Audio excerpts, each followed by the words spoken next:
Chapter 10. A little squirrel soaring through the night sky. Isabel was walking down a stall-lined street in Corlapton, her wild cat eared had pulled up, quite satisfied with the baked treat she'd bought just moments ago. "I'm happy you were able to get one before they sold out," remarked Agatha, her servant and secret escort for the night. "Yes," replied Isabel, a big smile on her face as she nodded. She'd snuck out to festivals before, back in Quebec. However, most people in her hometown knew her appearance and would casually call out to her, saying things like, "Oh, Lady Isabel, out in secret tonight?" Or, "Hey, have one of these treats on the house." In other words, it was hard to say she was really sneaking. This time, however, she was genuinely incognito. "If only Monica was here," she said. "It would have been even more fun." Then she shook her head as if to banish the thought. "No, I mustn't be selfish. She's working very hard on her important mission." If Monica couldn't come to the festival, Isabel at least wanted to buy her a souvenir. That was why she was currently browsing the stalls.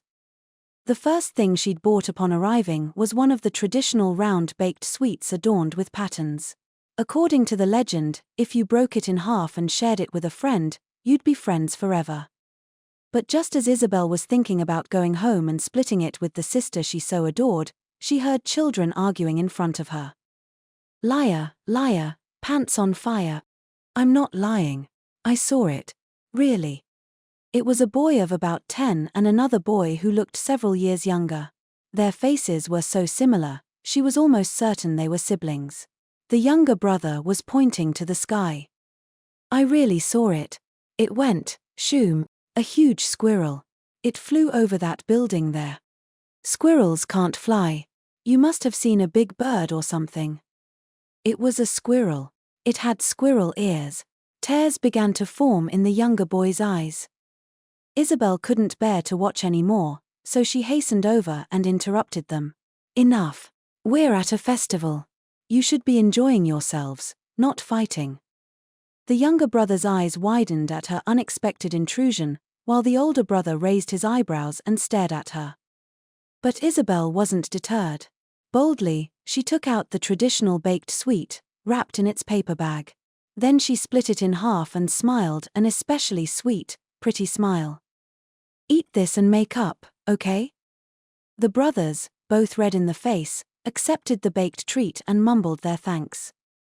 A little ways off, Agatha watched over the scene with a warm smile. The silent witch Monica Everett shot through the sky like a speeding bullet, soaring over the colors and lights of the town.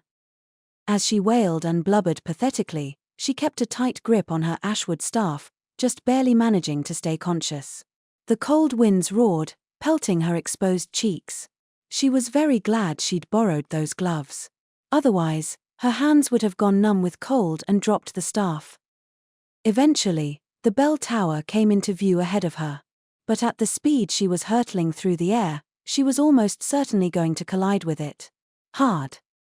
Without chanting, she cast a wind spell to dampen her momentum, then attempted to ease herself down, but the fear brought on by her current altitude and speed jumbled her thoughts. While she'd normally have been able to cast the spell with perfect precision, the formula warped in her mind, and she wasn't able to initiate it correctly. Ura, hiawawawawa. Mere moments before ramming into the tower, she managed to get the wind spell to work. As she flipped her body around to get her head away from the structure, her vision spun.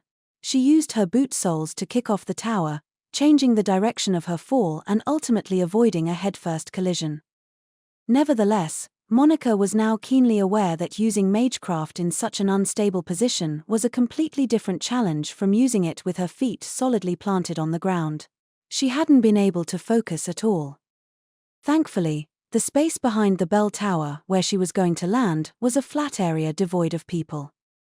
"In that case, if I shoot a wind spell toward the ground, I'll be able to cushion my fall." She constructed the formula in a frenzy. But just as she was about to unleash the wind toward the ground, she saw the nearby foliage rustle and a man come bursting out. Tumbling through the air, Monica screamed, "No, move. Oh, my beloved. Take me somewhere far, far away." I'm pretty sure you're the one carrying me Farawaha. Starweaving Myra, still attached to Bartholomeus's right hand, continued to drag his body forward. To anyone else, he would seem to be advancing with his hand in the air and his legs basically not moving at all. Some of the passers-by mistook him for a street performer and tossed a few coins his way. And while he would have loved to pick up the bronze coins rolling at his feet, Starweaving Myra didn't seem to care. It just kept tugging him ahead. When he'd crashed through the chapel window earlier, shards of stained glass had become lodged in several parts of his body. To make things worse, the item would occasionally pull him quite violently, and he was now covered in scrapes and bruises. Starweaving Myra, however, seemed indifferent to his plight. Hey, could you be a little more considerate here? You're wrecking your beloved's good looks. Ah, my beloved.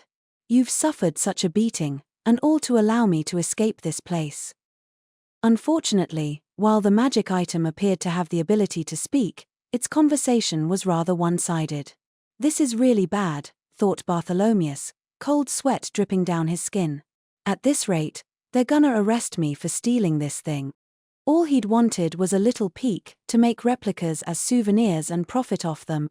At this point, his only choice was to avoid being seen, destroy the bracelet somewhere deserted, and tear it off his arm. While his right hand was under the item's control, he could still move his left freely. Bartholomeus fingered his tool pouch with his left hand, then spoke to Starweaving Myra. All right, I get it. Why don't we go somewhere without anyone around and talk about our love? I'm too embarrassed with people nearby. Oh my, a place without anyone around, you say? How bold you are. Ha ha ha ha ha. Bartholomeus managed a fake laugh as Starweaving Myra dragged them away from the crowds. Right in front of them was a bell tower. The item took him through the greenery planted around the building, aiming for somewhere out of the way. Bartholomeus was now covered in leaves from crashing through the brush.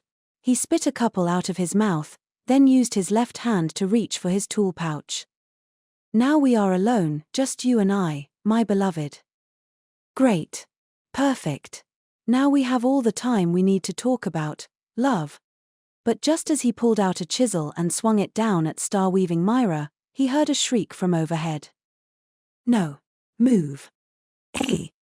Bartholomeus looked up and saw the silhouette of a squirrel gripping a staff against the full moon. No, not a squirrel, a small girl.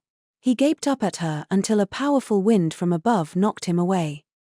Gyah, he yelped as the wind sent him crashing back into the brush. Then he saw the girl's body fall from the sky and bounce a little, as if off an invisible cushion. It was wind magecraft. It would have looked pretty cool if she'd nailed the landing, but she didn't. After bouncing off the wind cushion, she tumbled to the ground with an oof. I was so scared, the girl cried, beginning to sob and whimper as she slowly rose to her feet. The girl was short, wearing a hood. And when Bartholomeus got a closer look at her, he realized she was the lost little runt he'd helped out earlier that night.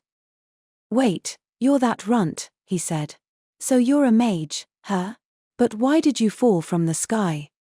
After executing her wind spell in the nick of time and barely avoiding certain death, Monica looked at the man buried in the foliage. He had black hair and wore a bandana. It was Bartholomeus, the same man who had helped her when she'd gotten lost. She was about to apologize for getting him wrapped up in this, too, when her eyes went wide, and her mouth fell open in surprise. On the man's right hand were a bracelet and a ring, attached by a chain. Its golden sheen and the large gemstone on the chain at the back of his hand weren't things you could find just anywhere. On a hunch, Monica used her detection spell again only to see a powerful reaction right in front of her. And it was still absorbing the surrounding mana and expanding. Starweaving Myra, she exclaimed. Bartholomeus went white. A woman's voice came from his right hand. The voice had a uniquely cloying, clinging lilt to it, which took on a pathetic cast as it cried, "Oh, how terrible! A pursuer has arrived. Let us flee, my beloved." Then the man's right hand lifted up as though it had a mind of its own. He swore and grabbed a nearby tree branch with his left hand to hold himself down. "Please help me out," he shouted. "I'm no thief. This thing just attached itself to my hand. Ha! Cried Monica. I'm serious. I'm the victim here, he screamed, face red, spittle flying. He looked desperate. He didn't seem to be lying, but Monica still wavered for a moment. Suddenly, the man's right hand fell limp to his side. How awful. The voice sounded like it was about to cry. Why would you say something like that, my beloved? Oh, I can feel my heart tearing apart. Bartholomeus's face lit up at the words. Finally bored of me, eh? Gotcha. Then why not just release me now, Anne? I suppose our bond cannot be fulfilled in this world. His hand slowly rose. As he looked on in shock, his body was pulled upward once again by his right hand higher and higher into the air. Let us die together, my beloved. Gah! It's so high. Too high. Wait. Okay, it's my fault, so please reconcile, Gorf. Bartholomeus's wailing abruptly cut off. Apparently, as he was flailing his limbs, he'd hit his head against one of the decorative pillars on the bell tower. His eyes rolled back, and his head lolled limply to the side. Monica was flabbergasted at this string of unexpected developments, but then she recalled what Louis had said. Starweaving Myra is one of those items with an interesting story. If its owner is male, it kills him. But then, could this be what he meant? Her face blanched. At this rate, Bartholomeus would be killed. Wait, she cried, quickly forming a barrier around the man without chanting. But a moment later, as Bartholomeus floated there unconscious, several arrows of golden light shot forth from his right hand, from Starweaving Myra, destroying Monica's barrier. What? Monica's barriers weren't as powerful as Louis's. He was called the barrier mage for a reason, but they were still incomparably tougher than an average mage's. And yet a few of those light arrows had been enough to easily puncture it. She was dealing with a magic item capable of absorbing mana from the surrounding land, and having witnessed firsthand how powerful its mana arrows were, Monica felt a cold droplet of sweat trickle down her cheek. Hee. A fall from this height is sure to send you to the goddess of the underworld painlessly. However, Starweaving Myra had a ruby embedded in the chain that rested on the back of its wearer's hand. On the ruby was a white star pattern, and to Monica, that star felt like an eye glaring at her. If we are to die, it should be somewhere quiet, somewhere private. So let us be off, my beloved. Bartholomeus's body hovered up to the level of the bell tower's roof, then flew off toward the edge of town. Oh, what now? Monica stood there, at a loss. Shooting down Starweaving Myra alone with an attack spell would have been a piece of cake for her. But ancient magic items contained technology that was impossible to replicate in modern times. If she destroyed it, they'd never be able to fix it. Could there be a way to disable an ancient magic item without destroying it? I've never heard of anyone doing such a thing. And since Starweaving Myra could absorb mana, it wouldn't be possible to exhaust its supply. As Monica ran out of options, her thoughts wandered further and further. It has a mind like a human. If I could talk to it, maybe I could persuade it. That would be a tall order for Monica, though, who was withdrawn and terrible at speaking. To make matters worse, Starweaving Myra harbored strong, persistent feelings of love for Bartholomeus. Monica's mind went back to the flowerpot incident at Serendia Academy from when she'd just enrolled. Lady Selma Karsh had committed that crime for the sake of her beloved fiancé. But she'd also been manipulated using mental interference magecraft, so she hadn't been in much of a state to talk down. Starweaving Myra was probably no different. Oh, wait. Just then, something occurred to Monica. If Starweaving Myra has a mind of its own, then, maybe. Monica calculated the magic formula in her head. Theoretically, it should work. But nobody's ever tried something like this, so I'd say my chances are about 50-50. She decided to give it a shot anyway. She knew if she let Starweaving Myra get away, she'd regret it. I can't use that kind of spell from a distance. I need to get close. The magic item, along with Bartholomeus, had flown off through the air, and they were already beyond her reach. Should I turn back and ask for Miss Ryn's help? But then the prince won't have anyone guarding him, and they might get away in the meantime. Which means there's only one thing to do. Hand trembling, she squeezed her ashwood staff and looked up at the sky. And then, in her mind, she pieced together the formula for the spell she hated so much. Flight magecraft. How long has it been since I tried this? She was honestly terrified. If there had been any other option, she would have taken it. But letting Starweaving Myra escape and ruin the festival would be even worse. Her hand grasped the staff even more tightly as she braced her core. "Yeah," she cried. Wind whipped up around her, jingling the bell on the end of her staff. A moment later, she was up higher than the bell tower. Much higher. "It seems it's begun." Mary Harvey, the Starseer witch, looked out the church window and up into the night sky. The sky was full of light from the festival lanterns below, and it was harder than usual to see the stars. Still, she continued to focus her eyes and read their patterns. The stars told her that this night would be a major branching point for the kingdom. Something shone brightly next to the bell tower. Starweaving Myra had finally begun to absorb mana. Mary picked up the staff she'd set against the wall, looked out into the night, and chanted. It was an airy, song-like chant, and as she continued, a silvery light began to emanate from the staff. Fine particles of light, like silver grains of sand, danced upward, seeming to meld into the night sky as they covered the air around Confronting. This was illusion magic.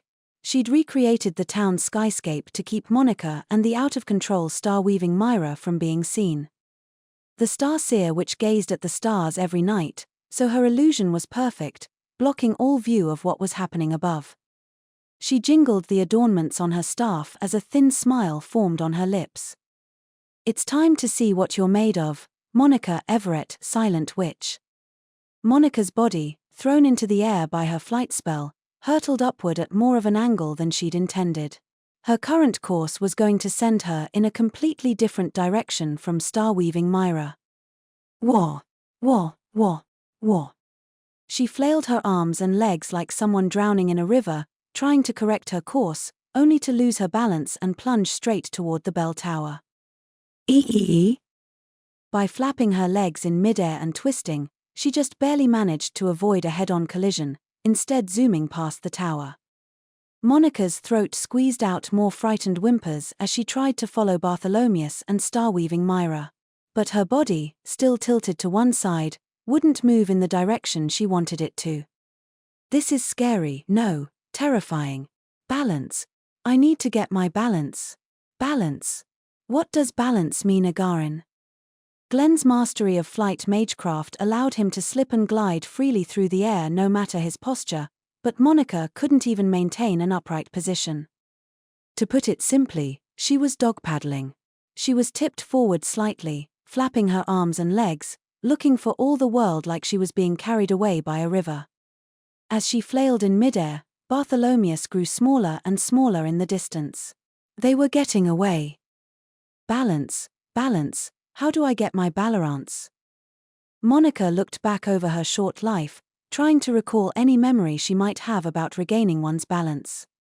She had lots of knowledge to draw on regarding magecraft and mathematics, but when it came to how to handle herself physically, she knew embarrassingly little. What needs balance? Oh, right, horseback riding. She fought her way to the top of the ashwood staff in her hands and straddled it. When she did, she could envision a little more easily the posture she had when riding a horse. Leaning forward makes me more prone to falling. Leaning backward makes it harder to balance. I need to concentrate on staying upright at all times.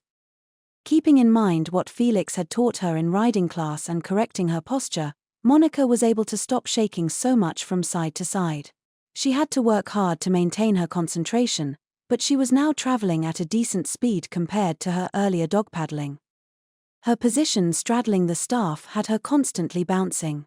Was this what it felt like to ride a horse running at full speed? When your horse is running, you use a binary system. 1, 2, 1, 2. Sit, stand, sit, stand. That way, you avoid the shaking, and it's easier to balance. That was the technique Felix had taught her for trotting. She couldn't do the exact same thing on her staff for lack of stirrups, but she concentrated on moving up and down anyway. At first, she was just clumsily shaking herself, but as she continued, timing her movements to the shaking, she thought she could feel her balance improve somewhat. As long as she didn't have to turn, this might work out after all. Once her flying had stabilized a little, the distance between her and Bartholomeus began to shrink. Silent witch. Hiawa! Monica cried in surprise at the sudden voice in her ears. It was Ryn, most likely directly vibrating her eardrums to speak to her. Congratulations on learning flight magecraft. To be honest, Monica didn't feel like this qualified as having learned it at all. She felt like a baby deer just starting to walk, but even more precarious. As Monica worked, breath ragged, to maintain her balance, Ryn continued. A wide area illusion has been constructed in the skies above Kolapton. I believe it to be the Starseer Witch's doing. I am maintaining the soundproof barrier as well, so you will not need to worry about the townspeople witnessing you. Thank Waihuuha? Before she could finish, Starweaving Myra flickered eerily, then fired 10 golden, glowing arrows of light at her. Monica immediately put up a defensive barrier to block them. The barrier stopped the hail of arrows, then shattered. A moment later, more of them flew at her. Her miserable flight skills meant she couldn't dodge them. All she could do was continue to guard herself using barriers. She tried narrowing the size of the barrier in order to increase its strength, but once again, it simply shattered. Monica shuddered to imagine Starweaving Myra's offensive capabilities. It could fire fast, and it could fire hard. Monica was capable of maintaining 2 separate spells at once, but now that she was using flight magecraft, she could only cast one. It wouldn't be enough. You wretched, hateful, detestable thing, interrupting our elopement like this. This time, I will shoot you out of the sky for sure. Starweaving Myra shone much more brightly than before, then sent another volley of light arrows at Monica. This time, they spread out into a dome shape to cover her from every angle. Surrounded by the magic item's attack, Monica told herself, these are all numbers. The light arrows, myself, everything, the whole world is made out of numbers.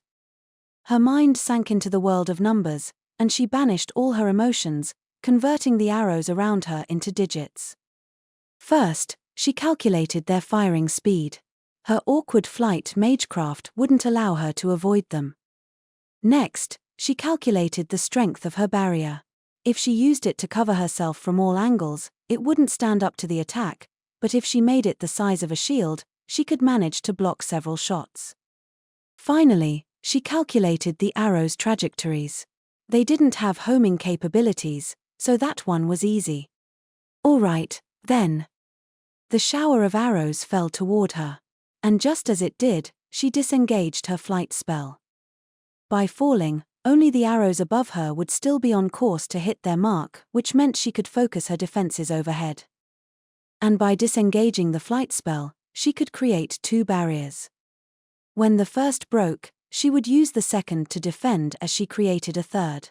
Rotating sets of 2 shields like this, she perfectly protected herself from all the arrows. It was an insane scheme no ordinary mage could have pulled off. Only Monica, with her unchanted magecraft, could have managed it. After warding off the volley of arrows, she recast her flight spell, again without chanting. She'd been counting as the attacks hit. It should take at least 3.5 seconds for Starweaving Myra to fire more. Monica accelerated to full speed. She abandoned any ideas of evasion or defense and simply flew toward her target as fast as she could. Stay away. Stay away. Stay away. There are a whole lot of people who want to see your magical dedication, cried Monica, still straddling her staff as she grabbed onto Bartholomeus's right arm. No. No. I want to be wed to my beloved. I want to be with him forever, in the care of the goddess of the underworld. Monica's words probably wouldn't reach Starweaving Myra, not as fixedly obsessed as it was. But there was something she had to say. I want to make this festival a success. Ringing the bells and mourning the dead would be like a healing salve for so many people, Monica included. Starweaving Myra was being selfish, so Monica had decided to be selfish right back. And then her fingers touched the starred ruby. She constructed a magic formula without chanting, forming a swarm of countless butterflies, all shining white, dancing through the night sky. As their glittering scales scattered around them, they began to attach themselves, one after another, to Starweaving Myra. Then Starweaving Myra dreamed. She stood in a beautiful field of flowers. She was no longer a piece of jewelry but an ordinary young girl. Ah! She sighed, using her legs to walk through the field. Flower petals danced into the air. Standing just beyond them, holding out his hand, was her beloved. His face was backlit, not visible to her, but that didn't matter. Oh, how I've missed you. From now on, I will always be at your side, my beloved. Together forever with the one she loved most, that was the perfectly ordinary, happy dream that Starweaving Myra had always wished for. Once she saw that Starweaving Myra had fallen completely silent, Monica heaved a sigh of relief. It worked. Monica had used a mental interference spell to show the item a dream. Spells interfering with the mind were meant to be used on humans. Nobody had ever tried using one on an ancient magic item before. But Starweaving Myra possessed such a powerful ego that it was very much like a human. Monica's idea had been this: if it had the same sort of mind as a human, wouldn't magecraft that interfered with the human mind affect it as well? Ultimately, she had been right, and Starweaving Myra had gone quiet. That much, at least, went according to Monica's plan. But a moment later, Bartholomew's body, which had been floating until now, grew suddenly heavy, as though it had just remembered the concept of gravity. Panicking, Monica tried to maintain her flight spell. Unfortunately, she wasn't practiced enough to support his large frame. She tried to use wind magecraft to support both their weights as she maintained the flight spell, but she didn't have much mana left. Flight spells really gobbled it up. The moment she used a wind spell, her reserves would run dry. Eek! Wah! Ooh-wah! Hi! As a result, the two of them got tangled up and began to plummet. Beneath them were the bustling festival streets. If they fell here, it would be a horrible tragedy. Oh no! I can't ruin the festival like this, not after I managed to get Starweaving Myra back. Just as her vision began to grow black with despair, a gentle, soft wind materialized below, catching them. Then they were pulled, bobbing through the air, before being slowly brought down to a spot near the middle of town, a deserted alley. Deserted except for one person, a maid with an owl on her head. Before them stood the high wind spirit Rinsbulfide. Miss Arwayen. Arwayen had used her power over wind to save them from certain death.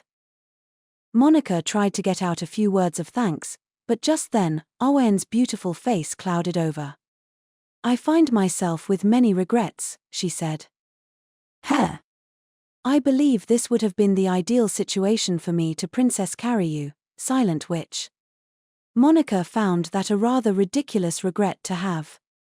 The owl hooted peacefully atop Arwayen's head as the spirit continued. The Princess Carry is said to have its origins in a certain royal family's wedding tradition, in which the betrothed would carry the princess in a sideways position across his arms to the wedding venue. It is an esteemed and honored tradition, and I have gathered it is a standard way of transporting humans. I've also heard that when one performs this Princess Carry on another, it makes the carried's heart flutter. Monica had been a human for 17 years, and yet much of this was news to her. I had wished to Princess carry you, silent witch, and ask you if your heart fluttered, as they say. What a shame. As Monica tried to think of a response, Arwen quickly walked up to her. The spirit's face was just as impassive as always, but it exuded an unusual intensity. May I have a redo? A redo? Thought Monica. Is she asking me to go back up and fall again? She really didn't want to go through all that a second time, so she hastily changed the topic. More importantly, is the prince all right? Yes. If you go out onto the main road, he'll be right there. He seemed to be searching for you. A significant amount of time had passed since she'd parted ways with Felix. He was probably worried sick.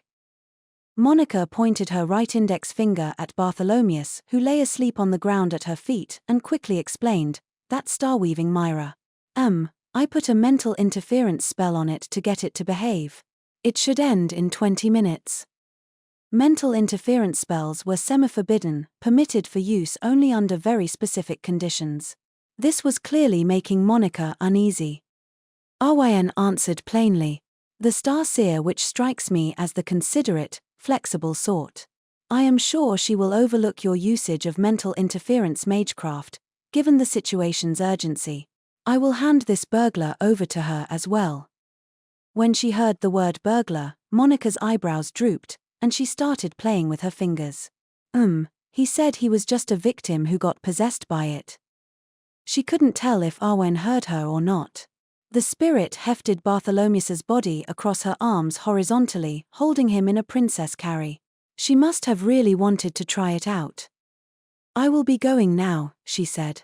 "I'll be waiting in the ceremony venue, so when you wish to return, you need only call." Arwen gave a slight bow, then launched into the sky, holding Bartholomeus in her arms like a princess and with the owl still on her head. Monica watched for a few moments as they left, then quickly turned and exited onto the main street. She found Felix right away. He seemed to notice her immediately, too.